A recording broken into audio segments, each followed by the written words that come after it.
नमस्कार, आशा है आप सब अच्छे हैं। राष्ट्रीय सुरक्षा कानून नेशनल सिक्योरिटी एक्ट को लेकर मैं आपसे आज बात करना चाह रही थी। अगर उत्तर प्रदेश की योगी आदित्यनाथ सरकार का विगत कुछ समय को हम देखते हैं तो उत्तर प्रदेश में 8.5 महीने में रासुका के तहत 139 मामले दर्ज किए गए हैं, जिसमें से 76 लोगों पर गो हत्या यानी गोकशी का आरोप लगा।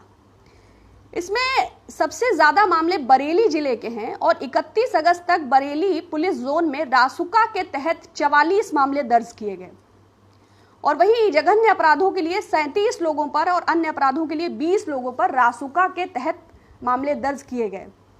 जहां तक मैं समझती हूं कि राष्ट्रीय ये जो रासुका है सुरक्षा कानून के अंतर्गत एक गंभीर धारा है।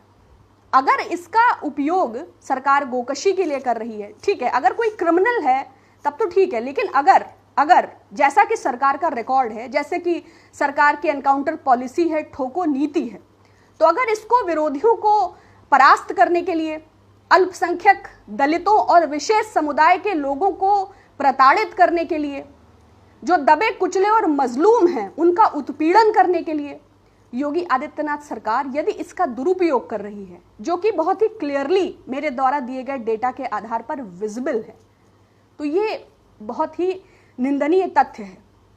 क्योंकि पूर्व में भी हमने सरकार का रवैया देखा है।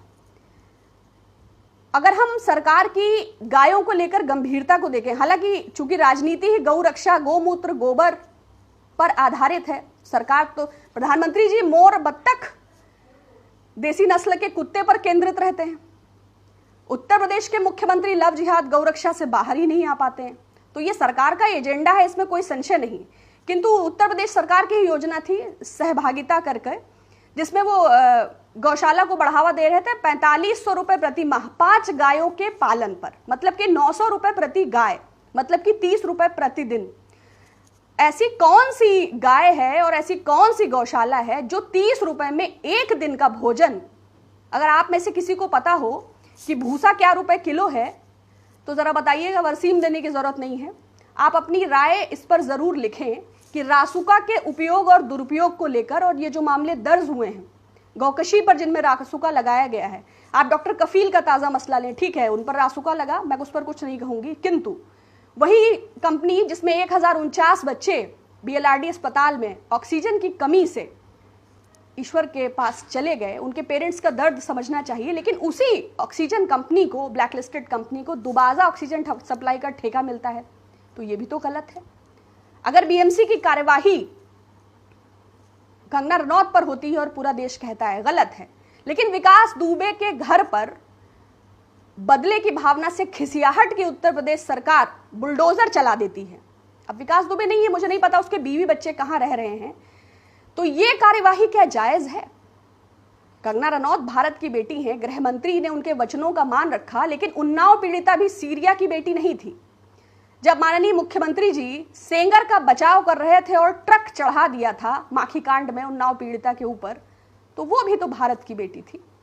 जब चिन्मयानंद जेल से निकले और उनको सलामी दी जाती है, और जब चिन्मयानंद रेप केस पीड़िता ने कहती है कि मेरे हॉस्टल के रूम में सारे सबूत हैं, वो गूगल ग्लासेस हैं वो, और एसआईटी खुद रंगाई पुताई करके उन सभी साक्ष्यों को नष्ट कर देती है, तो ये भी दोहरे दर्जे की कार्यवाही है। हमारा देश आईपीसी, सीआरपीसी और कॉन्स्टिट्यूशन से गवर्न होने वाला कंट्री है, नो डाउट। सरकार केंद्र की हो या प्रदेश की, सरकार इन विषयों में उलझा के रखना चाहती है। मुख्यमंत्री नहीं चाहते, प्रधानमंत्री नहीं चाहते, वित्त मंत्री साहिबा नहीं चाहती, डिफेंस मिनिस्टर नहीं चाहते कि हम गिरती हुई जीडीपी पर बात करें, हम इकोनॉमी पर बात करें, हम अनएम्प्लॉयमेंट पर बात करें, हम कोरोना क्राइसिस के इस गंभीर संकट पर बात करें, हम देश की सीमाओं पर असुरक्षा की बात करें, हम देश के अंदर की कलह पर बात करें। इसलिए हमारे सामने रिया चक्रवर्ती है। जस्टिस फॉर सुशांत कब जस्टिस फॉर कंगना रनौत बन गया, सरकार के पास इसका कोई प्रत्युत्तर नहीं।